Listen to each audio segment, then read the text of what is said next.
बिस्मिल्लाहिर्रहमानिर्रहीम। अस्सलामु अलैकुम वरहमतुल्लाहि वबरकातुहू। मोअज़्ज़िज़ हाज़रीन इकराम, बुज़ुर्गान क़ौम और मिल्लत, मेरे गयूर नौजवान साथियों, शहनशीन पर तशरीफ़ फरमा जनाब अख्तरुल ईमान साहब, रुकन असम्बली व सदर बिहार मजलिस इत्तेहादुल मुस्लिमीन, वो उम्मीदवार पार्लिमानी हल्क़े किशन, मुअज़्ज़िज़ हाज़िर इकराम हमारे ज़ैनुल आबिदीन साहब, इख़लाक़ अहमद नदवी साहब, अमीर जमीयत अहले हदीस शाहिद साहब, अब्दुल्ला चतुर्वेदी साहब, मौलाना अब्दुल्ला चतुर्वेदी साहब, जनाब इसाक़ अहमद साहब, राना रंजीत सिंह साहब, बाबुल अखलाक साहब, मुजाहिद आलम साहब, गुलफाम साहब,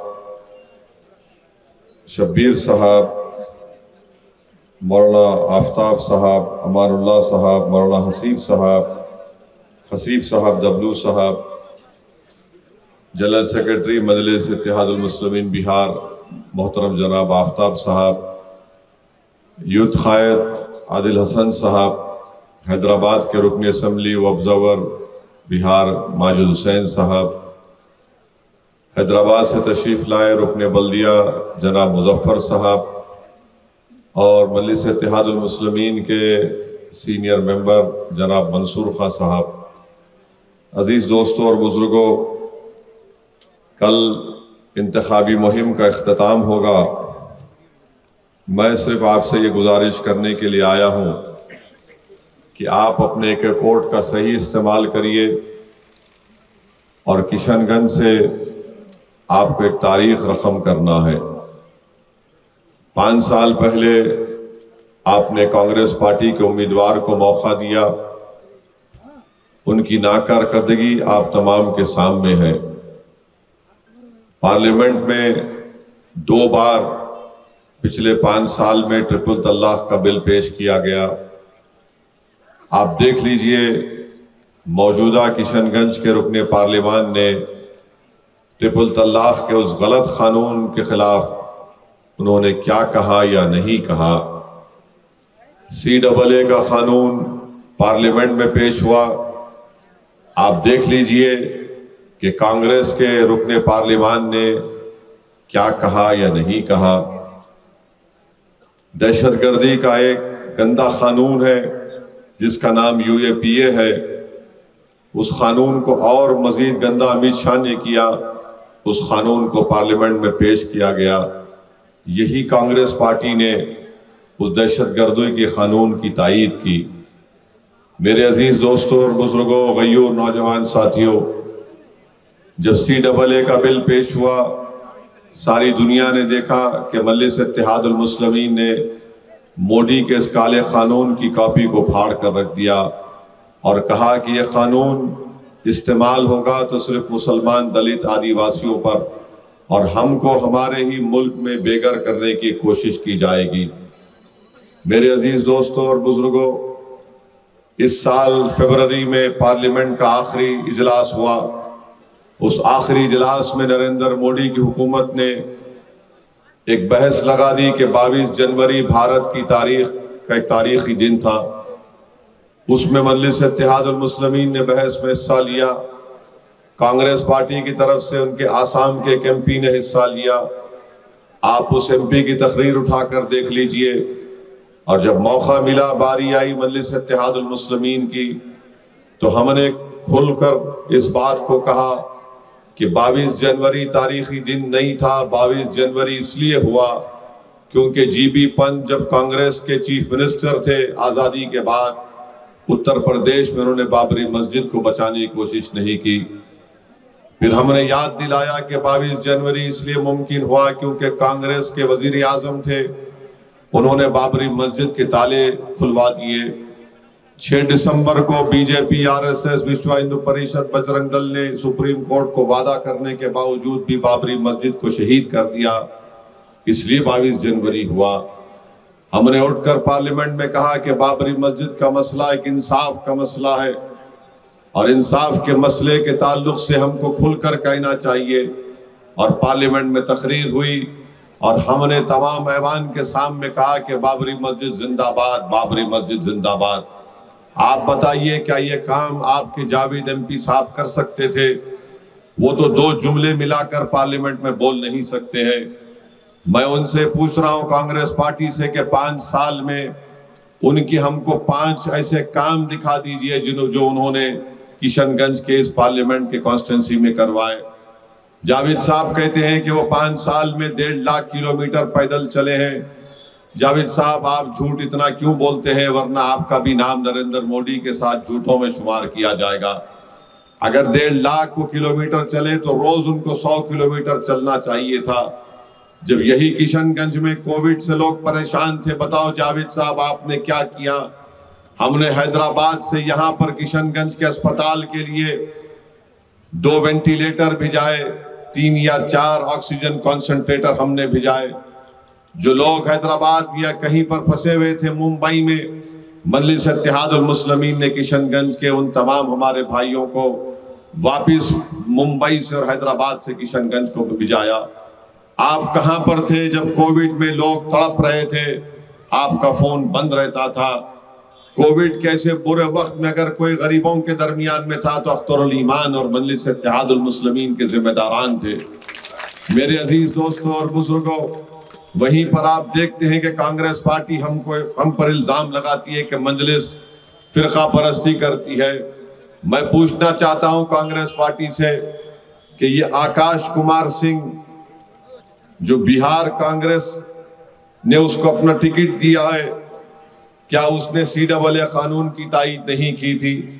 यही आकाश कुमार सिंह आज महाराजगंज पार्लियामेंट कॉन्स्टिट्यूंसी से कांग्रेस का उम्मीदवार है। जाकर देखिए, ये आकाश कुमार सिंह के कई वीडियो YouTube पर हैं। वो CAA जैसे काले कानून की तायीद कर रहा था। आज कांग्रेस पार्टी ने BJP के अजय निषाद को मुजफ्फरपुर से अपना उम्मीदवार बनाया। यही अजय निषाद था जिसने कोविड के जमाने में तबलीगी जमात को जिम्मेदार करार दिया और अपनी मुस्लिम नफरत का इजहार किया। आज कांग्रेस पार्टी उसको अपना उम्मीदवार बनाती है। एक दीपक यादव है, BJP का स्टेट सेक्रेटरी है, अब वो राजद का वाल्मीकि नगर से उम्मीदवार बन चुका है। बताइए, ये लोग BJP के लोगों को लेते हैं, अपना उम्मीदवार बनाते हैं, तो मालूम हुआ कि नरेंद्र मोदी के पास एक ऐसी वॉशिंग मशीन है, कोई कितना भी करप्शन कर ले, नरेंद्र मोदी के पास चला जाए तो साफ हो जाता है। कांग्रेस के पास भी एक वॉशिंग मशीन है जो BJP में रहकर जितने भी गालियां मुसलमानों को दे सकते दे दे, मगर कांग्रेस में चला जाए तो सेक्युलर हो जाता है। बताइए, ये मुनाफिकत नहीं है तो क्या है? एक तरफ BJP, एक तरफ कांग्रेस, ये दोनों पार्टियां कभी नहीं चाहती कि मुस्लिम अकलियत की एक क़ियादत उभरे। BJP को तकलीफ नहीं है अगर आलाजाद के ब्राह्मण ठाकुर उनकी क़ियादत बने। कांग्रेस को, राजद को कोई तकलीफ नहीं है अगर यादवों की, कुर्मियों की, कुशवाहा की सियासी क़ियादत बने। किसी को कोई तकलीफ नहीं है अगर पासवान और मांझी की सियासत, उनकी इक़्तिदार या क़ियादत बने। सबके पेट में दर्द शुरू हो जाता है जब असदुद्दीन अवैसी कहता है कि सीमांचल से एक क़ियादत उभरेगी। नरेंद्र मोदी भारत की पार्लियामेंट में खड़े होकर कह सकता है कि मैं पूरे भारत के बैकवर्ड OBC क्लास का नेता हूं। तो बताओ, क्या सीमांचल का नेता अख्तरुल ईमान नहीं बन सकता? बन सकता है जरूर, बशर्ते कि आप लोग मुत्तहिदा तौर पर अपने वोट का इस्तेमाल करें। मेरे अजीज दोस्तों और बुजुर्गों, ये कोई भी नहीं चाहता कि सीमांचल से आपकी क़ियादत बने, आपकी क़ियादत उभरे, क्योंकि ये लोग जानते हैं कि जब तक आपकी क़ियादत नहीं रहेगी आपको इस्तेमाल किया जाएगा, आपके वोट को हासिल किया जाएगा और हमारा इस्तेसाल किया जाएगा। मजलिस ये चाहती है कि सीमांचल से आपकी क़ियादत उभरे। अभी अख्तरुल ईमान साहब ने बहुत सी बातें बताई। यही कांग्रेस राजद मिलकर नीतीश कुमार को मुख्यमंत्री बनाया, 2-2 मरतबा आपने बनाया और 2-2 मरतबा नीतीश कुमार BJP के पास चले गए। आज बिहार में BJP RSS की सरकार है। जब तेजस्वी डिप्टी चीफ मिनिस्टर थे, इन्हीं के जमाने में सीवान में एक 8 साल के रिजवान बच्चे को पकड़ा गया था। क्या कोई 8 साल के बच्चे को जेल में डालता है? बताइए आप। 8 साल के बच्चे को जेल में डाला गया। कांग्रेस, राजद और नीतीश कुमार साथ थे। उसकी मां 8 दिन जेल के सामने खड़ी रहती थी और पुकारती थी कि मेरा बेटा 8 साल का है, उसको क्यों डाला गया। सोचिए, अपने दिलो दिमाग पर जोर डाल करके एक मां को 6 दिन या 5 दिन इंतजार करना पड़ा अपने बेटे से मिलने के लिए। किसकी सरकार थी? राजद की, कांग्रेस की थी। फिर आप जानते हैं कि मदरसे अजीजिया बिहार शरीफ को जला दिया गया। 100 साल पुराना मदरसा, उसमें कई किताबें थे, तारीखी किताबें थे, उनको जला दिया गया। कोई उसका पूछने वाला नहीं है। और ये आप सेकुलर अपने आप को कहते हैं। दूसरी तरफ नरेंद्र मोदी 2 दिन पहले तकरीर करके ये कहते हैं कि भारत के मुसलमान घुसपैठी हैं। मैं पूछना चाहता हूं बेलवा की जनता से, आज हजारों की तादाद में आज यहां पर जमा हुए, क्या आप घुसपैठी हैं? जोर से बोलिए, क्या आप घुसपैठी हैं? नरेंद्र मोदी कहते हैं कि हम घुसपैठी हैं। नरेंद्र मोदी कहते हैं कि मंगलसूत्र हमारी हिंदू बहनों के गले से छीनकर मुसलमानों को दिया जाएगा। अरे नरेंद्र मोदी, झूठ बोलना तुम्हारा एक फन बन चुका है। मगर कोविड में लाशें नदियों पर तीर रही थी। तुमने कभी सोचा, मंगलसूत्र की बात तुम आज करते हो, तुमने कभी सोचा कि कितनी हमारी बेटियां, हमारी बहनें बेवा हो गई तुम्हारी हुकूमत की गलत पॉलिसियों की वजह से। तुमने दिल्ली में ऑक्सीजन नहीं पहुंचा सके। 3 हफ्ते तक तुम गायब रहे देश में, तुम्हारा नामो निशान नहीं था जब कोविड अपने उरूज पर था। और आज तुम नफरत पैदा करना चाहते हो मुसलमानों के ताल्लुक से। भारत का वजीर आजम कहता है 133 करोड़ जनता का कि मुसलमान बच्चे बहुत पैदा करते हैं। नरेंद्र मोदी, आपके भी वालिद ने तो बच्चे पैदा किए। नरेंद्र मोदी को मिलाकर 6 भाई हैं, अमित शाह की 6 बहनें हैं। तो बताओ कौन बच्चे पैदा कर रहा है? नहीं, सिर्फ मुसलमान बच्चे पैदा कर रहे। हुकूमत के आदाद और शुमार ये बता रहे हैं कि हमारी मुस्लिम खवातीन कम बच्चे पैदा कर रही हैं अभी, जिसको अंग्रेजी में कहते हैं फर्टिलिटी रेट गिरा है। मगर नरेंद्र मोदी हमको घुसपैठी कह रहे हैं। नरेंद्र मोदी कह रहे हैं कि दौलत छीन कर मुसलमानों को दिया जाएगा। कौन सी दौलत हमको दी गई बताओ? क्या दौलत हमको मिली बताओ? तुम्हारी हुकूमत कह रही है कि गांव में जो मुसलमान रहते हैं सबसे महाना कम पैसे खर्चा करते हैं खाने के लिए। क्या ये झूठ है नरेंद्र मोदी? बताओ। 1,80,000 मुसलमान हायर एजुकेशन से, आला तालीम से गायब हो चुके हैं। बताओ क्यों गायब हुए? तुम्हारी हुकूमत की जुल्म की वजह से। तुम्हारी हुकूमत है, जब से तुम वजीर आजम बने गोश्त के नाम पर मॉब लिंचिंग में इजाफा हो चुका है। जब से आप वजीर आजम बने बुलडोजर से घर तोड़े जा रहे हैं। जब से आप वजीर आजम बने नफरत को आम कर दिया गया। वहां पर आप उत्तर प्रदेश में तुम्हारी सरकार है, वहां पर आप देखते हैं कि एक साबिका रुकने पार्लियामान को गोली मार दी गई, अतीक को। एक साबिका रुकने असेंबली है, जेल में है, जहर देकर उसको मार दिया गया। काशी मथुरा का मस्जिद का मसला आपने खोल दिया। जिस ईदगाह मथुरा का मसला 55 साल पहले हिंदू मुसलमान बैठकर तस्वीर कर ली, आपने उसको खोल दिया। और आप कहते हैं कि पूरे मसाजिद पर हमारी निगाहें हैं। दिल्ली की एक सुनहरी मस्जिद है, जब कभी भी नरेंद्र मोदी की गाड़ियां उसके सामने से जाती है, उस मस्जिद में नमाज नहीं होती है।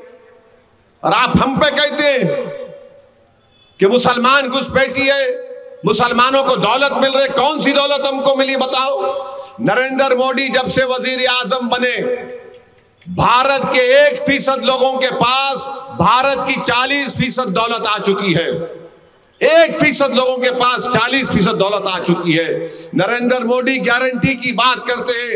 मोदी की एक ही गारंटी है कि मैं मुसलमानों से नफरत करूंगा। ये मोदी की गारंटी है। हाँ, मगर मोदी को मोहब्बत है तो भारत के अव्वल दर्जे के शहरी मुस्लिम अल्पसंख्यक समाज से नहीं है। नरेंद्र मोदी के अगर मोहब्बत है तो दुबई के MBS से है और सऊदी अरब के MBZ से है। जब दुबई में मोदी उतरते तो मोहम्मद बिन जायद से ऐसा गले मिलते, या हबीबी या हबीबी या हबीबी। सऊदी बादशाह से G20 में मिले तो ऐसा हाथ पकड़ लिए, छोड़ रहे नहीं कि फेविकॉल लग चुका है हाथ को। और जब भारत के मुसलमानों की बात आती है, हम घुसपैठी हैं। हमारी बेटियां माएँ बच्चे ज्यादा पैदा करती हैं। ये तो आपकी सोच है। अरे मोदी, ये तुम चौपाल पर बैठने वाला भी इस तरह की गंदी वाहियात जबान इस्तेमाल नहीं करता जो आप कर रहे हैं। आप भारत के वजीर आजम हैं। और याद रखो नरेंद्र मोदी और बीजेपी वालों, इख्तिदार किसी के पास नहीं रहता। अगर इख्तिदार सबके पास रहता तो दिल्ली में जो बड़ी बड़ी इमारतें हैं, महलात हैं, वो खंडर में तब्दील हो चुकी हैं। इख्तिदार किसी के पास नहीं रहने वाला है। जो भी इस दुनिया में आया वो जाएगा, यहां से आप भी जाएंगे, मैं भी जाऊंगा। मगर तुम देश को किस हाल में छोड़ के जा रहे हो। और नीतीश कुमार को क्या हुआ? नीतीश कुमार तो गूंगे बन चुके हैं मोदी की तकरीर के बाद। बोलो नीतीश कुमार, तुम बड़ा बड़ा दावा करते थे, क्या हुआ आज आपको? आपकी जबान नहीं खुल रही है। नरेंद्र मोदी को तनकीद करना है किसी सियासी पार्टी पर करे, मगर मुसलमानों को इस तरह से तौहीन करना, 17 करोड़ कोई मामूली आबादी नहीं है नरेंद्र मोदी। हमको घुसपैठी तुम बोलते हो। अरे तुम जिस आरएसएस से आते हो, उस आरएसएस ने इस देश की आजादी में क्या हिस्सा लिया बताओ। अंग्रेजों की 200 साल की गुलामी का अगर किसी ने मुकाबला किया हमारे हिंदू भाइयों के साथ और उस वक्त के नेताओं के साथ, तो मुसलमान उनसे कंधे से कंधा मिलाकर मुकाबला किए। काला पानी की सजाएं अगर किसी ने काटी तो मुसलमानों ने भी काला पानी की सजाएं काटी। अंग्रेजों से मुकाबला किया, अंग्रेजों को उखाड़ कर फेंक दिया। इस देश को आजाद कराने मुसलमानों का भी नाम सरे फेहरिस्त आता है। और आप बोलते हम घुसपैठी हैं। कहां से घुसपैठी है? नरेंद्र मोदी घुसपैठी है चाइना की फौज डेप्सांग डेमचाक में, लद्दाख में बैठी हुई। आप में हिम्मत है चाइना को निकालने की? आप चाइना को निकालिए। देश की जमीन पर चाइना आके बैठा हुआ है, मगर मोदी चीन की बात नहीं करते। चीन की बात ही नहीं करते नरेंद्र मोदी। नरेंद्र मोदी एक देश में यहां पर जो चुनाव हो रहा है सिर्फ नफरत पैदा करके वोट हासिल करना चाहते हैं। और नीतीश कुमार तो ऐसा लगता है कि बिल्कुल उनके मुंह में दही जम चुकी है, कुछ नहीं बोलेंगे नीतीश कुमार। मेरे अजीज दोस्तों और बुजुर्गों, याद रखिए मेरी इस बात को कि इस मुल्क में जो फिरका परस्ती का अंधेरा है वो इतना जल्दी खत्म होने वाला नहीं है। ये अंधेरी रात है, लंबी रहने वाली है। इसलिए बहुत जरूरी है कि आप अपने के कोर्ट का सही इस्तेमाल करके अख्तरुल ईमान को कामयाब करिए, ताकि अख्तरुल ईमान जब पार्लियामेंट जाएंगे तो ना सिर्फ सीमांचल की आवाज बनेंगे, ना सिर्फ किशनगंज की जनता की आवाज बनेंगे, बल्कि इस मुल्क में जो मजलूम बेजुबान लोग जो तरस रहे हैं क़यादत के लिए, आप क्या समझ रहे हैं कि अख्तरुल ईमान की कामयाबी सिर्फ सीमांचल की अजमत में इजाफा करेगा? नहीं, यहां से अख्तरुल ईमान की कामयाबी यकीनन हौसले बुलंद करेगा उत्तर प्रदेश के उन गरीब मजलूमों की जिनको बुलडोजरों से जिनके घरों को तोड़ दिया जा रहा है। अख्तरुल ईमान की कामयाबी यकीनन उन लोगों के हौसले बुलंद करेगी जो आसाम के गरीब लोग हैं, जो आज परेशानी की हालत में हैं, जिनके मदरसों को उखाड़ कर फेंक दिया गया। अख्तरुल ईमान की कामयाबी दिल्ली, मुंबई, चंडीगढ़ में ये जो बिहारी लोग जाकर काम करते, जिसमें बड़ी तादाद में सीमांचल के लोग हैं, वो बोलेंगे कि हमारा आदमी जीत कर गया, पार्लियामेंट में लड़ाई हमारी लड़ेगा। तो इसीलिए आपको बड़े ही एहतियात के साथ अपने वोट का इस्तेमाल करना है। मंजलिस पर लोग गालियां देते हैं, मुझे कोई परवाह नहीं। इल्जामात लगाते, मुझे उसकी कोई परवाह नहीं। अल्लाह जानता है मेरे दिल का हाल, क्योंकि मैं मरने के बाद मेरे अमाल का जवाब मैं दूंगा। मेरी खबर में कोई नहीं आएगा, हशर के मैदान में कोई नहीं आएगा। ये इल्जाम लगाने वाले, इनको भी बताना पड़ेगा हशर के मैदान में, वहां सब चीज हिसाब किताब हो जाएगा। मगर याद रखिए 26 तारीख को आपको एक तारीख बनाना है, और 26 तारीख को जुमे का दिन है, मुबारक दिन है। जुमे के दिन शैतान की कामयाबी नहीं होगी, ना शैतानी ताकतों की कामयाबी होगी इंशाअल्लाह ताला। किसकी कामयाबी होगी? आपकी कामयाबी होगी इंशाअल्लाह ताला। तो जुमे की नमाज से पहले भी जाइए, जुमे की नमाज के बाद भी जाकर वोट डालिए, मगर आपको अपने पूरे वोट का इस्तेमाल करना है। यकीनन कांग्रेस पार्टी सुनने में आ रहा है कि इनके पास बहुत दौलत है। तो कांग्रेस अगर दौलत दे रही है तो दौलत अगर वो बांट रहे हैं तो अख्तरुल ईमान ने सही कहा कि बैतुल खला बना दीजिए। मोदी जी ने शौचालय नहीं बनाया तो मास्टर भी अगर दे रहा है तो शौचालय बना लीजिए, मोदी जी का भी आधा काम हो जाएगा। अब आप अंदाजा लगाइए कि 5 साल में कुछ नहीं किए और बोलते हैं कि हमने 1.5 लाख किलोमीटर में चला।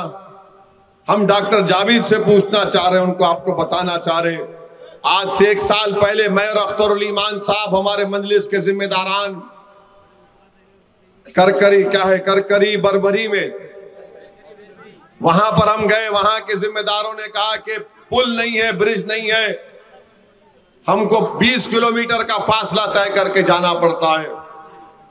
बोला गया कि आइए वहां पर नदी में चलिए ताकि लोगों को मालूम हो सके पटना में उन जालिमों को जो कुर्सियों पर बैठकर सत्ता में बैठे हैं। हम और अख्तरुल ईमान मजलिस के जिम्मेदारों के साथ गए, नदी में हम चले 15 मिनट।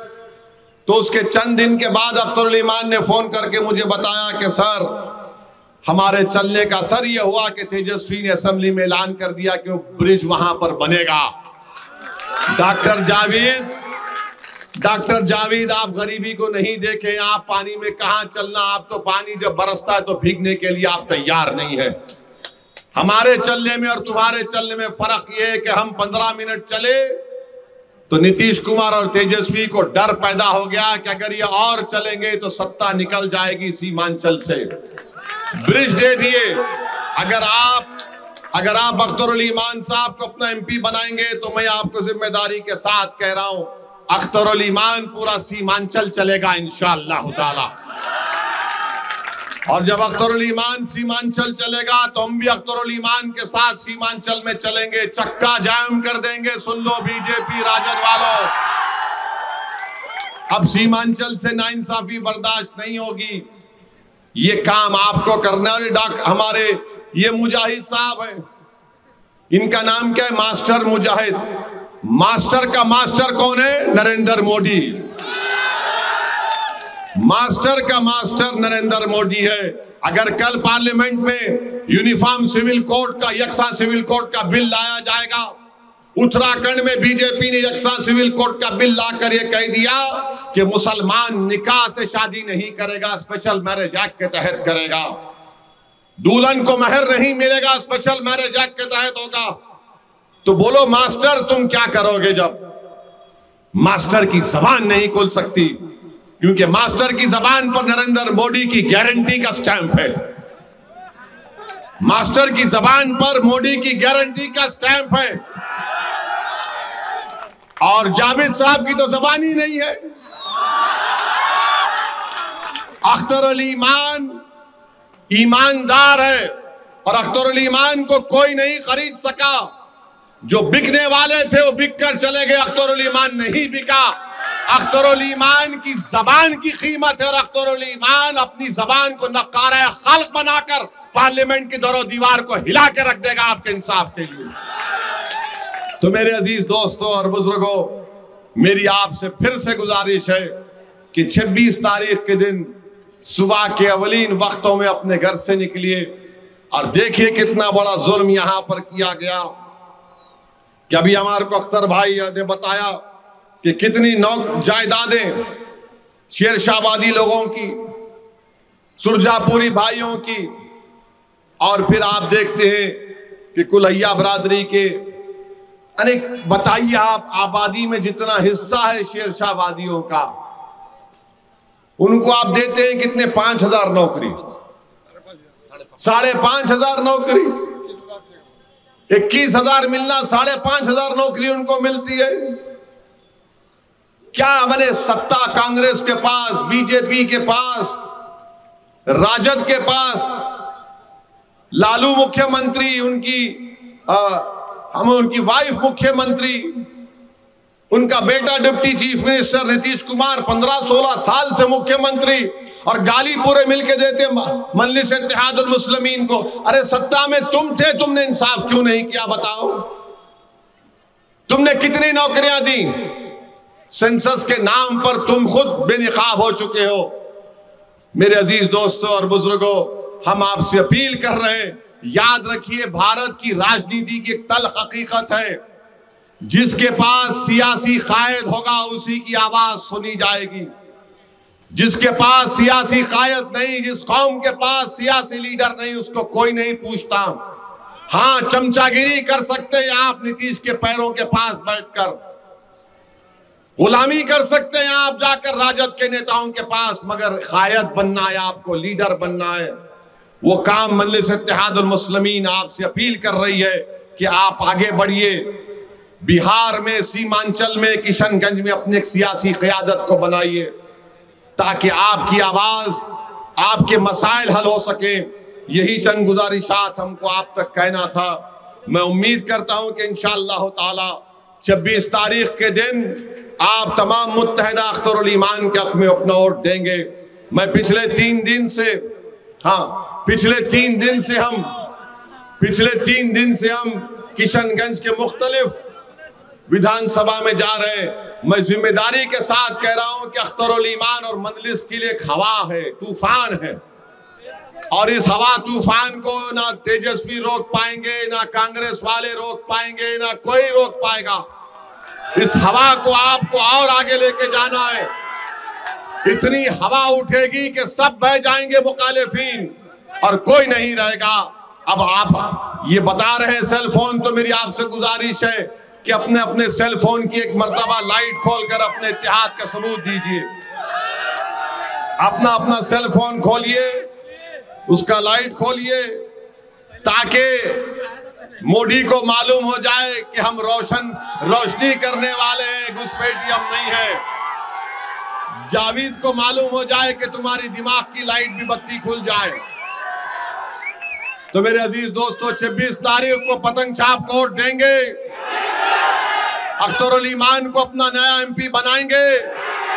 तो मेरे साथ नारा लगाइए, सीमांचल जिंदाबाद, सीमांचल जिंदाबाद, सीमांचल जिंदाबाद। अल्लाह आपको सलामत रखे। अस्सलाम वालेकुम।